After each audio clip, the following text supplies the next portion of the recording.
नमस्कार। नाट्य से संबंधित कुछ शास्त्रीय और पारिभाषिक शब्द जो होते हैं जिन पर टिप्पणी लिखने को आती है, आज उन्हीं पर हम चर्चा करेंगे। उदाहरण इत्यादि स्वरूप लक्षण दिए हैं, इनको हम ऐसे ही याद करेंगे और इनके अर्थ को भी देखेंगे। जैसे कुछ बहुत महत्वपूर्ण जो शब्दावली है उसको हम यहाँ पर व्याख्यायित करेंगे, यहाँ उनकी टिप्पणी को देखेंगे। जिस तरह से हम लोग पिछले वीडियो में महाकाव्य के लक्षण इत्यादि को देखे थे कि सर्ग बंधव महाकाव्यम की जो सर्ग में निबद्ध रचना होती है उसको महाकाव्य कहते हैं। फिर उसमें कौन सा अंगिरस होता है, कौन से सहायक रस होते हैं, उसका नायक किस प्रकार का होना चाहिए, धीरोदात्त इत्यादि उसमें नायक होना चाहिए महाकाव्य में, और उसका नामकरण कैसा होना चाहिए, सर्गों की संख्या कितनी होनी चाहिए, सर्ग कितने बड़े या छोटे होने चाहिए। तो ये सभी चीज़ हम महाकाव्य के विषय में जाने थे।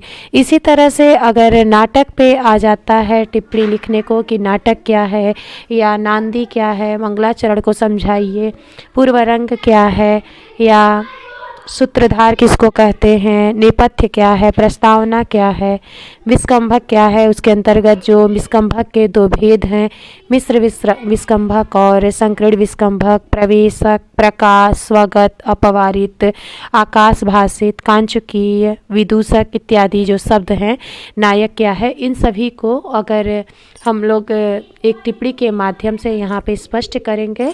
हालांकि यह चीज़ें आप लोगों ने पहले बहुत बार पढ़ा होगा, क्योंकि यह शुरू से हम लोगों को पढ़ाया जाता है और टिप्पणी इत्यादि लिखने को हमेशा से आती रही है।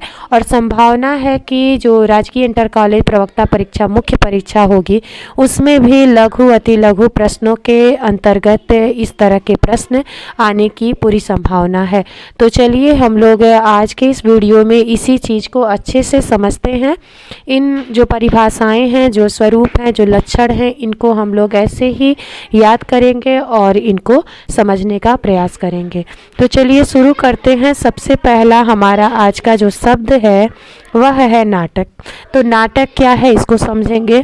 साहित्य दर्पण में एक परिभाषा दी गई है नाटक के विषय में कि ख्यात वृत्तम नाटकम ख्यात वृत्तम स्यात् पंच संधि समन्वितम। कि नाटक क्या है, वह प्रसिद्ध वृत्तांत है। नाटक कहीं से पुराण से या महाकाव्य से कहीं से प्रसिद्ध उपाख्यान है जिसमें 5 संधियाँ होती हैं। जैसे नाटिका इत्यादि में 4 अंक होते हैं तो उसमें संधियाँ भी कम हो जाती हैं, लेकिन जो नाटक है तो उसमें निर्धारण उसमें 5 से 10 अंकों तक किया गया है और 5 संधियाँ नाटक के अंतर्गत होनी चाहिए। मुख्य, प्रतिमुख, गर्भ, विमर्श, निर्वहन इत्यादि 5 संधियाँ उसमें होनी चाहिए। इसके अलावा भी नाटक के लक्षण को दिया गया है, दोनों में से कोई भी आप लिख सकते हैं। पहली वाली जो परिभाषा है, जो स्वरूप है, वह साहित्य दर्पण के अनुसार ली गई है, विश्वनाथ आचार्य विश्वनाथ के अनुसार, और दूसरा जो है वह काव्यादर्श इत्यादि से लिया गया है कि वीर श्रृंगारयो एकम प्रधानम यत्र वर्ण्यते प्रख्यात नायकोपेतम नाटकम उदाह्यतम। वीर श्रृंगारयो एकम प्रधानम यत्र वर्ण्यते प्रख्यात नायकोपेतम नाटकम तदुदाह्यतम। तो हमें चाहे 10 रूपक हुआ, चाहे काव्यादर्श हुआ या फिर साहित्य दर्पण हुआ, सभी में इन चीज़ों को व्याख्यायित किया गया है। इन चीज़ों पर स्वरूप, लक्षण, टिप्पणी को स्पष्ट किया गया है। तो कहीं से भी आप लिखेंगे आपको अंक समान मिलेंगे, अच्छे अंक प्राप्त होंगे। तो इसमें भी यही बताया गया है। उसमें है कि नाटक ख्यात वृत्त एक बहुत बड़ा सा परिभाषा है, मैंने सिर्फ पहली पंक्ति वहाँ से ली है साहित्य दर्पण से। यहाँ पे है कि वीर और श्रृंगार में से कोई एक प्रधान रस होना चाहिए। वर्णन सभी लोगों ने किया है कि वीर और श्रृंगार में से कोई एक प्रधान रस होना चाहिए, अर्थात नाटक का जो अंगी रस होता है वह वीर रस होता है या श्रृंगार रस होता है। जबकि उत्तर रामचरितम में हम करुण रस को मुख्य रस के रूप में प्राप्त करते हैं, किंतु वह महाकवि भवभूति का एक नया प्रयोग है जो एक अच्छा प्रयोग सिद्ध हुआ है। लेकिन शास्त्रीय रचनाओं में कहीं भी इसका वर्णन नहीं है कि नाटक जो है वह दुखांत होना चाहिए या नाटक करुण रस से उत्पन्न होना चाहिए, करुण रस उसमें होना चाहिए, क्योंकि संस्कृत नाटकों की एक विशेषता रही है कि नाटक सुखांत होने चाहिए। तो लगभग सभी नाटक सुखांत सुखांत ही प्राप्त होते हैं, लेकिन कुछ अपवाद स्वरूप हमको दुखांत नाटक भी मिल जाते हैं। जैसे उरुभंग नाटक जो है वह दुखांत नाटक है, तो उसको अपवाद में माना जा सकता है। इसी तरह से उत्तर रामचरितम में करुण रस को मुख्य रस के रूप में लिया गया है, तो वह भी एक नया सार्थक प्रयोग है। और उसका जो नायक होना चाहिए वह प्रसिद्ध होना चाहिए, नाटक का यह उदाहरण माना गया है। इसके बाद हम पूर्व रंग को देखेंगे। पूर्व रंग क्या है? यन नाट्य वस्तुनः पूर्व रंग विघ्नोपशान्तये कुशीलवा प्रकुर्वन्ति पूर्व रंग स उच्यते। यत् जिसमें नाट्य वस्तु के पूर्व, जैसे जब नाटक शुरू करते हैं उसके पूर्व रंगमंच पे जो विघ्नों की शांति के लिए कुशीलव, जो नाट्य करने वाले अभिनेता होते हैं, कुशीलव उनको कहते हैं, नाट्य अभिनेताओं के द्वारा जो गाया जाता है, जो मंत्र आदि गाया जाता है, उसको हम पूर्व रंग कहते हैं। विघ्न की शांति के लिए, विघ्नोपशांति के लिए जितनी भी रंगमंच पे किसी प्रकार का विघ्न ना पड़े, नाटक हमारा निर्विघ्न समाप्त हो, पूर्ण हो, प्रसिद्ध हो, उसे हैं कुशीलवों के द्वारा जो गीत गाया जाता है उसको हम क्या कहते हैं? पूर्व रंग कहते हैं। यन नाट्य वस्तुनः पूर्व रंग विघ्नोपशान्तये कुशीलवा प्रकुर्वन्ति पूर्व रंग स उच्यते, उसी को पूर्व रंग कहा जाता है। अब नांदी के विषय में, नंद्यते देवता अनेन इति स नांदी, जिसके द्वारा देवताओं को प्रसन्न किया जाए उसको नांदी कहते हैं। इसी को मंगलाचरण भी कहा जाता है। मंगलाचरण का भी यही परिभाषा है, नांदी भी उसी को कहा जाता है। नाटक में जो मंगलाचरण होता है उसको नांदी कहा जाता है।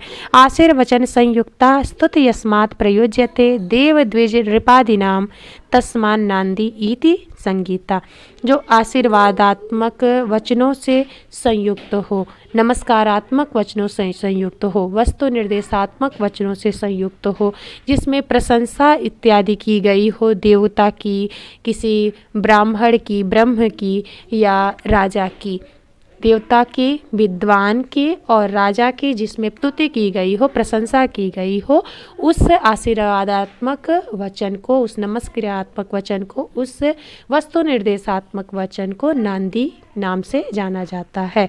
तो इसका लक्षण क्या हो गया? इस पर टिप्पणी हम क्या लिखेंगे अगर नांदी पे आ गई तो? आशीर्वचन संयुक्ता स्तुति यस्मात् प्रयुज्यते देव द्विज नृपादीनाम तस्मान नांदी इति संगीता। यह नांदी का हो गया। तो हम लोगों ने अभी तक क्या क्या देख लिया? नाटक के लक्षण को, पूर्व रंग के लक्षण को और नांदी के लक्षण को देख लिया। यह सभी शास्त्रीय और पारिभाषिक शब्द हैं, इन पर टिप्पणी लिखने को आती है। लिखित परीक्षा के अंतर्गत यह बहुत महत्वपूर्ण विषय प्रकरण के रूप में जाना जाता है। इसके बाद अब हम सूत्रधार के विषय में जानेंगे कि सूत्रधार क्या होता है। जब कोई नाटक रंगमंच पे खेला जाता है तो सबसे पहले जो सूत्र धारण करके आता है, उस नाटक के सूत्र को पूरा लिया रहता है कि ये कहाँ से शुरू होगा, कहाँ इंटरवल होगा, कहाँ पर की समाप्ति होगी, जो पूरा संचालन करता है उसको हम सूत्रधार कहते हैं। तो इसको जैसे आजकल भी जब कोई मंच पर कोई अभिनय इत्यादि होता है, नाट्य इत्यादि होता है, तो जो एंकर मान लीजिए होस्ट जो होता है वह आता है, उसको हम सूत्रधार कह सकते हैं। आसूत्रयन गुणान तु कवेरपि च वस्तुनः रंग प्रसाधन प्रौढ़ सूत्रधार इहोदितः। ये सभी परिभाषाएं हम लोग साहित्य दर्पण, दस रूपक, नाट्यशास्त्र, काव्यादर्श इत्यादि के आधार पर लिए हैं। कोई भी किसी भी पुस्तक के अनुसार अगर इन पर टिप्पणी या आप लोगों को परिभाषा याद है तो आप उसको लिख सकते हैं। तो सूत्रधार क्या है? आसूत्रयन गुणान न तु कवेरपि च वस्तुनः, कवि भी हो सकता है, जो कवि आकर के अपनी नाट्य के बारे में बताए वह भी सूत्रधार हो सकता है, या कोई भी गुणवान व्यक्ति जो उसको बोलने में समर्थ हो, जो संचालन करने में समर्थ हो, वह सूत्र धारण करके रंगमंच पर आता है और बीज सहित उस नाटक के अनुष्ठान को करता है और रंगमंच पे देवता की पूजा इत्यादि करता है और सभी बातों का संचालन करता है, उसे हम सूत्रधार कहते हैं।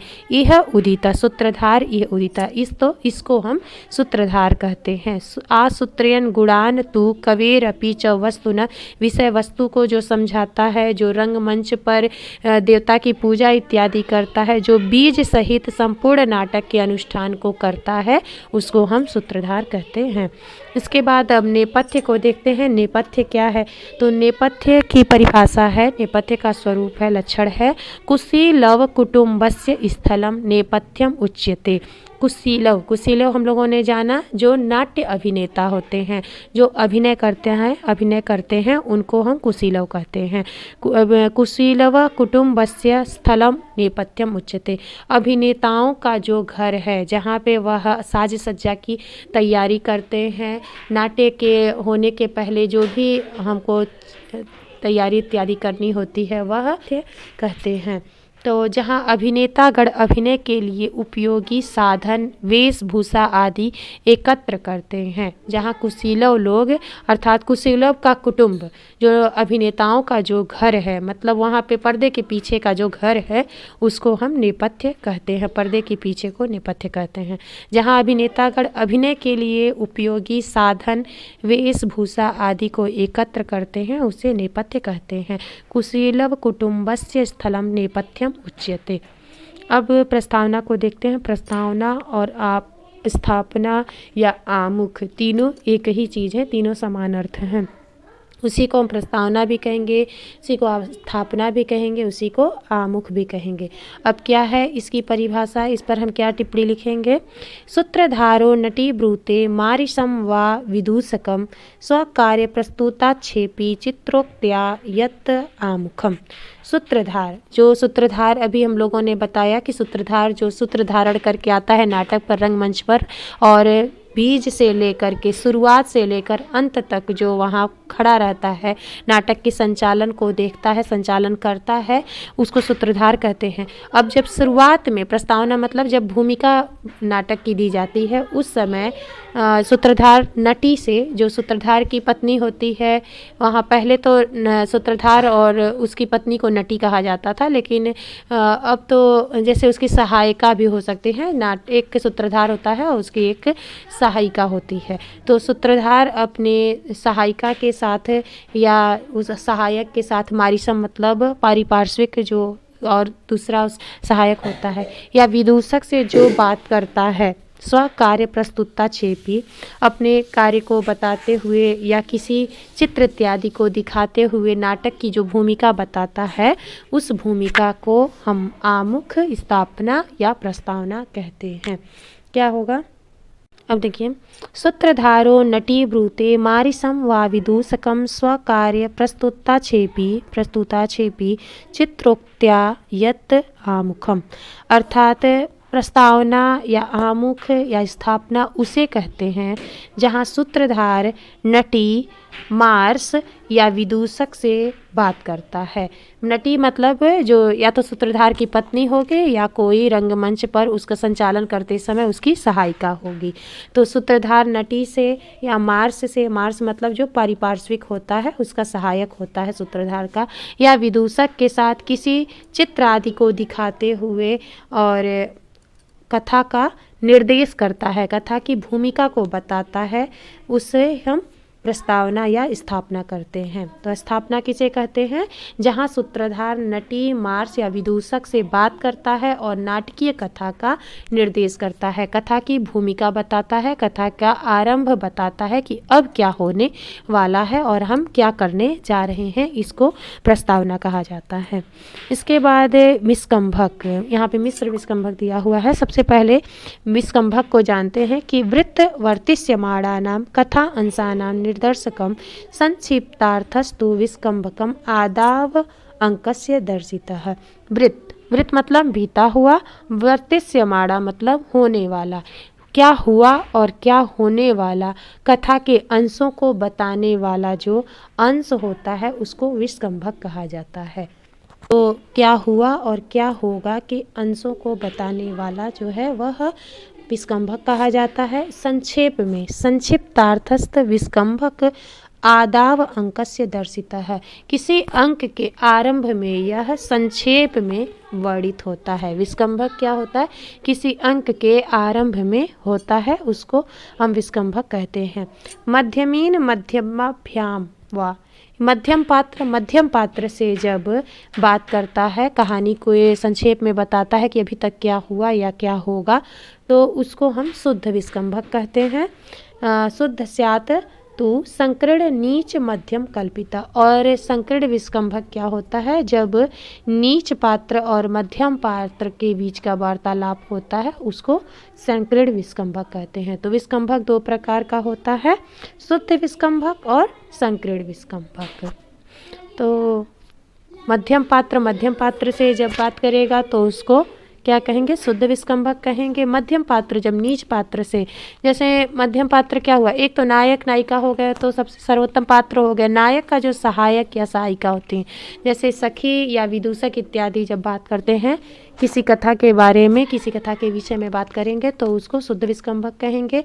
और जो छोटे मोटे पात्र होते हैं, जो बहुत कथा में मुख्य स्थान नहीं रखते हैं, अन्य पात्रों के अंतर्गत, जब उनके द्वारा कथा का कुछ अंश पता चलता है कि अभी तक क्या हुआ और क्या होगा, उसको हम संकीर्ण विस्कंभक कहेंगे।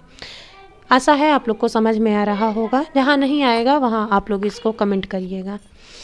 और प्रवेशको अनुदातोक्त्या नीच पात्र प्रयोजिता। प्रवेशक क्या होता है? प्रवेशक नीच पात्रों के द्वारा जो कथांशों को पता चलता है, उसको प्रवेशक कहते हैं। विस्कंभक और प्रवेशक दोनों एक ही जैसी चीज़ें हैं। विस्कंभक जो होता है वह कथा के किसी अंक के आरंभ में होता है, प्रवेशक जो होता है अंक के अंत में होता है। प्रकाशम, ऐसा कथन, प्रकाशम मतलब ऐसा कथन जो सबको सुनाई दे, उसको प्रकाश कहेंगे। सर्वश्राव्यम प्रकाशम स्यात्, ऐसा कथन जो सब सुन सके, जो दर्शक इत्यादि हैं वह भी सुने, उसको उस कथन को प्रकाश कहेंगे।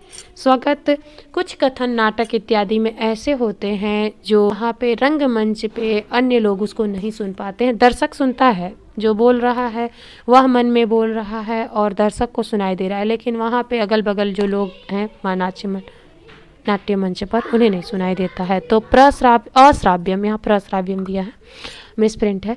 अश्राव्यम खलु यद वस्तु तद इहम स्वगतम मतम। अश्राव्यम खलु यद वस्तु तदिहम स्वगतम मतम, कि जो विषय वस्तु सबको नहीं सुनाई दे रही है, जो कथन, उसको हम स्वगत कहेंगे। मन में ही आपस में जैसे द्वंद्व होता है किसी नायक के, मैं क्या कर रहा हूँ, मुझे करना चाहिए कि नहीं करना चाहिए, ये क्या हुआ, ऐसी बहुत सी चीज़ें आप लोग नाटक इत्यादि में देखते होंगे। तो अश्राव्यम खलु यद वस्तु तदिहम स्वगतम मतम।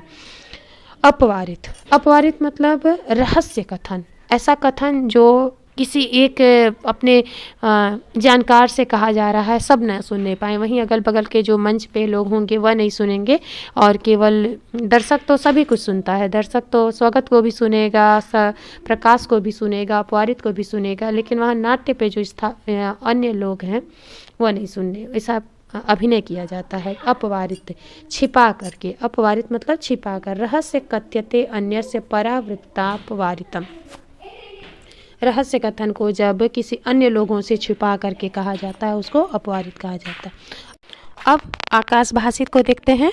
किम ब्रवीसि एव इत्यादि बिना पात्रम ब्रवीति यत् श्रुत्वे वा अनुक्तमप्ये कस्तत् स्यात् आकाश भाषितम्। किम ब्रवीसि एवं इत्यादि बिना पात्रम ब्रवीति यत् श्रुत्वे वा अनुक्तमप्ये कस्तत् स्यात् आकाश भाषितम्। अर्थात जहाँ कोई पात्र क्या कहता हो, इस प्रकार कहता हुआ दूसरे पात्र के बिना ही बात करता है। जैसे कोई पात्र है, वह बिना किसी अन्य पात्र के ही क्या कहते हो, इस प्रकार का बात करता है। अन्य पात्र के बिना सुने ही अभिनय करके वार्तालाप करता है, उसे आकाश भाषित कहते हैं। इसलिए नाट्य ग्रंथों में आकाश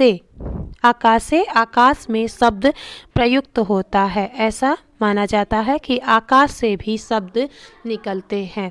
जैसे कि जब कंस वसुदेव और देवकी को लेकर के रथ को हाँकते हुए ले जाता है और वहाँ पर आकाशवाणी होती है और कंस सब कुछ सुनता है और बातें करता है आकाश से। इस प्रकार का अभिनय जहाँ पर होता है उसको आकाश भाषित कहते हैं।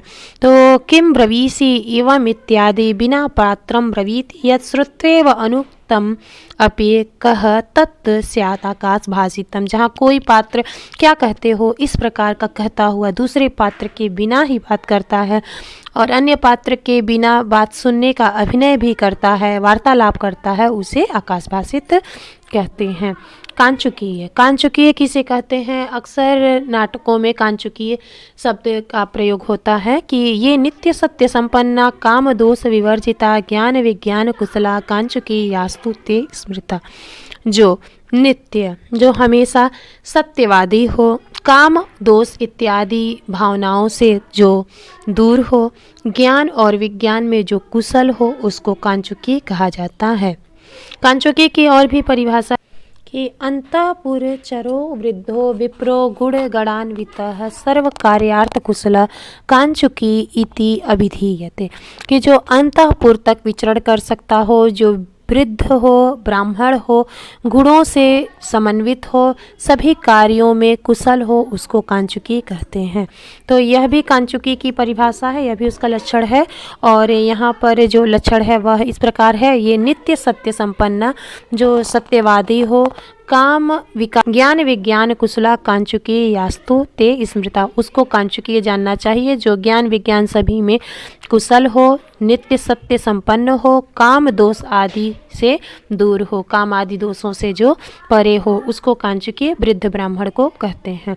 इसके बाद मुख्य मुख्य जो टिप्पणियाँ हैं, जिन पे टिप्पणियाँ लिखने को आती हैं, उन्हीं के विषय में यहाँ पे बात की जा रही। इसके अतिरिक्त भी कुछ चीज़ें हैं, तीज, बिंदु, पताका, प्रक्रिया, नायिका, धीरोदात्त, नायक का लक्षण इत्यादि और भी चीज़ें हैं जिसको के आएंगे। तो पहले आप लोग इसको देख लीजिए। उसके अलावा जो अंक है, विदूषक है और नायिका है, टिप्पणियाँ पूछी जाती हैं। पताका स्थानक क्या है, तो इन सभी चीज़ों पे भी हम लोग बात करेंगे। आज की जो टिप्पणी है उसको हम देखते हैं। अंतिम टिप्पणी है नायक पर। त्यागी कृति कुलीन सुश्रिको रूप यौवन उत्साही दक्ष अनुरक्त लोकस तेजो वैदग्ध्य शीलवान नेता। तो नायक का लक्षण क्या है? वह त्यागी होना चाहिए, त्यागशील होना चाहिए, उसके अंदर त्याग की भावना हो। कृति हो मतलब वह कर्ता होना चाहिए, नाटक का कर्ता नायक को माना जाता है। कुलीन वह उच्च कुल से हो। सुश्रीक सुंदर हो। रूप और यौवन उत्साही, रूप और यौवन और उत्साह से भरा हो, जिसके अंदर जो सुंदर हो, जो युवा हो, जो उत्साह से पूर्ण हो। दक्ष हो, अनुरक्त और अन्य सभी कलाओं में जो निपुण हो।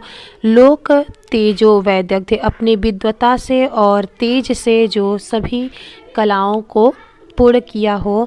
जो शीलवान हो, जो नेतृत्व करने वाला हो, ऐसा नायक का लक्षण माना जाता है। इन गुणों से युक्त जो है उसको नायक कहा जाता है। त्यागी कृति कुलीन सुश्रिको रूप यौवनोत्साही दक्षो अनुरक्त लोकः तेजो वैदग्ध्य शीलवान नेता।